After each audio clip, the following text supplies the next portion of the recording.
श्रीगणेशाय नमः। श्रीगोपीजनवल्लभाय नमः। श्रीमद्भागवत महापुराण पंचम स्कंध अथ द्वितीयोऽध्यायः आग्नेयद्र चरित्र।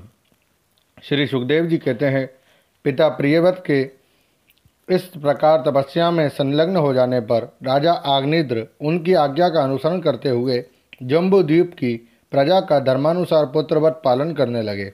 एक बार वे पितृलोक की कामना से सत्पुत्र प्राप्ति के लिए पूजा की सब सामग्री जुटाकर सुर सुंदरियों के क्रीड़ा स्थल मद्राचल की एक घाटी में गए और तपस्या में तत्पर होकर एकाग्र चित्त से प्रजापतियों के पति श्री ब्रह्मा जी की आराधना करने लगे। आदिदेव भगवान ब्रह्मा जी ने उनकी अभिलाषा जान ली, अतः अपनी सभा की गायिका पूर्व चित्ती नाम की अप्सरा को उनके पास भेज दिया। आग्नेयद्र के आश्रम के पास एक अति रमणीय उपवन था। वे अप्सरा उसी में विचरने लगी। उस उपवन में तरह तरह के सघन तरुवरों की शाखाओं पर स्वर्ण लताएं फैली हुई थी। उन पर बैठे हुए मयूर आदि कई प्रकार के स्थलचारी पक्षियों के जोड़े सुमधुर बोली बोल रहे थे। उनकी षड्जादी स्वरयुक्त ध्वनि सुनकर सचेत हुए जल कुक्कुट, कारंडव एवं कलहंस आदि जल पक्षी भांति भांति से कूजने लगते थे। इससे वहाँ के कमल वन से सुशोभित निर्मल सरोवर गूंजने लगते थे।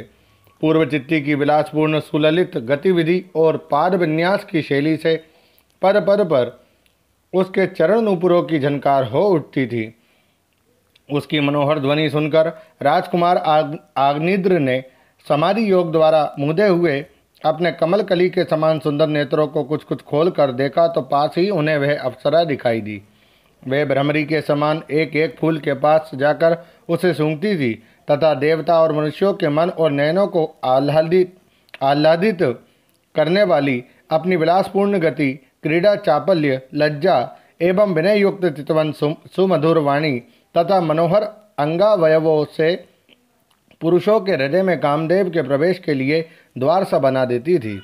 जब वे हंस हंस कर बोलने लगती तब ऐसा प्रतीत होता मानो उसके मुख से अमृत में मादक मधु झर रहा है। उसके निश्वास के गंध से मदान्ध होकर भौरे उसके मुख कमल को घेर लेते। तब वह उनसे बचने के लिए जल्दी जल्दी पैर उठाकर चलती तो उसके कुछ कलश वेणी और करधनी हिलने से बड़े ही सुहावने लगते। ये सब देखने से भगवान कामदेव को आग्नेयद्र के हृदय में प्रवेश करने का अवसर मिल गया और वे उनके अधीन होकर उसे प्रसन्न करने के लिए पागल की भांति इस प्रकार कहने लगे। मुनिवर्य, तुम कौन हो? इस पर्वत पर तुम क्या करना चाहते हो? तुम परम पुरुष श्री नारायण की कोई माया तो नहीं हो? भौहों की ओर संकेत करके सके तुमने ये बिना डोरी के दो धनुष क्यों धारण कर रखे हैं? क्या इनसे तुम्हारा कोई अपना प्रयोजन है अथवा इस संसारण्य में मुझ जैसे मतवाले मृगों का शिकार करना चाहते हो? कटाक्षों को लक्ष्य करके तुम्हारे ये दो बाण तो बड़े सुंदर और पैने हैं। अहो, इनके कमल दल के पंख हैं, देखने में बड़े शांत हैं और है भी पंखहीन। यहाँ वन में विचरते हुए तुम इन्हें किस पर छोड़ना चाहते हो? यहाँ तुम्हारा कोई सामना करने वाला नहीं दिखाई देता। तुम्हारा यह पराक्रम हम जैसे जड़ बुद्धियों के लिए कल्याणकारी हो। भौरों की ओर देखकर भगवान, तुम्हारे चारों ओर जो ये शिष्यगण अध्ययन कर रहे हैं वे तो निरंतर रहस्ययुक्त सामगान करते हुए मानो भगवान की स्तुति कर रहे हैं और ऋषिगण जैसे वेद की शाखाओं का अनुसरण करते हैं उसी प्रकार ये सब तुम्हारी चोटी से झड़े हुए पुष्पों का सेवन कर रहे हैं। नूपुरों के शब्द की ओर संकेत करके ब्रह्मन तुम्हारे चरण कमल, चरण रूप पिंजड़ों में जो तीतर बंधे हैं उनको शब्द तो सुनाई देता है परंतु रूप देखने में नहीं आता। करधनी सहित पीली साड़ी में अंग की कांति की उत्प्रेक्षा कर तुम्हारे नितंबों पर यह कदम्ब कुसुमों की सी आभा कहाँ से आ गई? इनके ऊपर तो अंगारों का मंडल सा भी दिखाई देता है, किंतु तुम्हारा वल्कल वस्त्र कहाँ है? कुमकुम मंडित कुचों की ओर लक्ष्य करके द्विजवर तुम्हारे इन दोनों सुंदर सिंगों में क्या भरा हुआ है? अवश्य ही इनमें बड़े अमूल्य रत्न भरे हैं। इसी से तो तुम्हारा मध्य भाग इतना क्रश होने पर भी तुम इनका बोझ ढो रहे हो।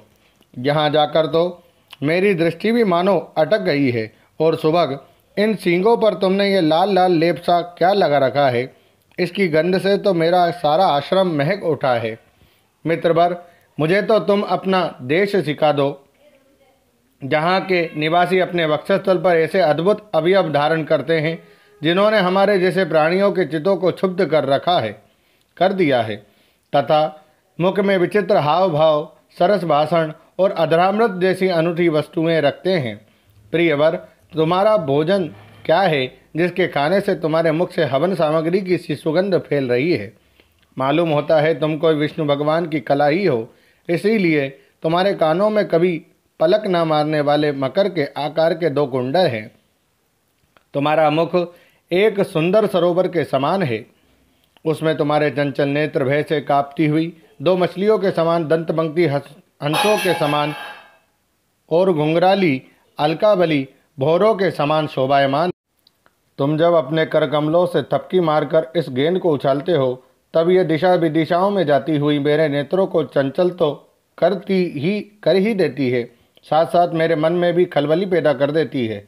तुम्हारा मेरे मन में जो खलबली पैदा कर देती है, तुम्हारा बाका जटाजूट खुल गया है, तुम इसे संभालते नहीं।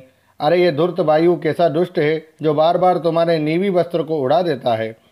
तपोधन, तपस्वियों के तप को भ्रष्ट करने वाला यह अनूप रूप तुमने किस तप के प्रभाव से पाया है?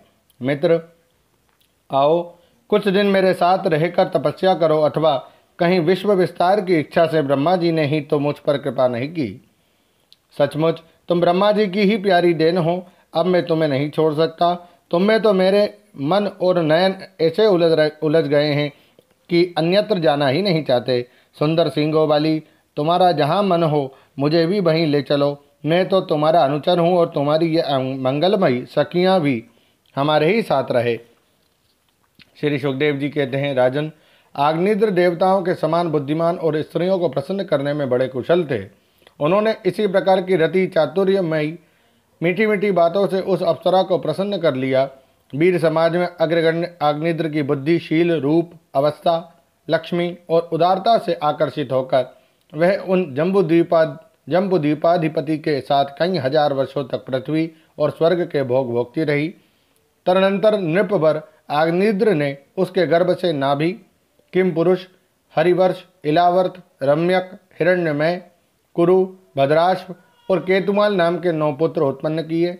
इस प्रकार 9 वर्ष में प्रतिवर्ष एक के क्रम से 9 पुत्र उत्पन्न कर पूर्व चित्ती उन्हें राजभवन में ही छोड़कर फिर ब्रह्मा जी की सेवा में उपस्थित हो गई। ये आग्नेत्र के पुत्र माता के अनुग्रह से स्वभाव से ही सुडोल और सबल शरीर वाले थे। आग्नेत्र ने जम्बूद्वीप के विभाग करके उन्हीं के समान नाम वाले 9 वर्ष भूखंड बनाए और उन्हें एक एक पुत्र को सौंप दिया। तब वे सब अपने अपने वर्ष का राज्य भोगने लगे। महाराज आग्नेत्र दिन दिन भोगों को भोगते रहने पर भी उनसे अतृप्त ही रहे। वे उस अप्सरा को ही परम पुरुषार्थ समझते थे, इसलिए उन्होंने वैदिक कर्मों के द्वारा उसी लोक को प्राप्त किया जहाँ पितृगण अपने सुकृतों के अनुसार तरह तरह के भोगों में मस्त रहते हैं। पिता के परलोक सिधारने पर नाभि आदि 9 भाइयों ने मेरु की मेरु देवी, प्रतिरूपा, उग्र दंष्टि, लता, रम्या, श्यामा, नारी, भद्रा और देवबीती नाम की 9 कन्याओं से विवाह किया। ओम नमो भगवते वासुदेवाय। श्रीमद्भागवते महापुराणे पारमहंस्यां संहितायां पंचम स्कंधे आग्नेत्रवर्णनं नाम द्वितीयोऽध्यायः। श्रीराधाकृष्णार्पणमस्तु। हरे नमः, हरे नमः, हरे नमः। जय श्री राधे।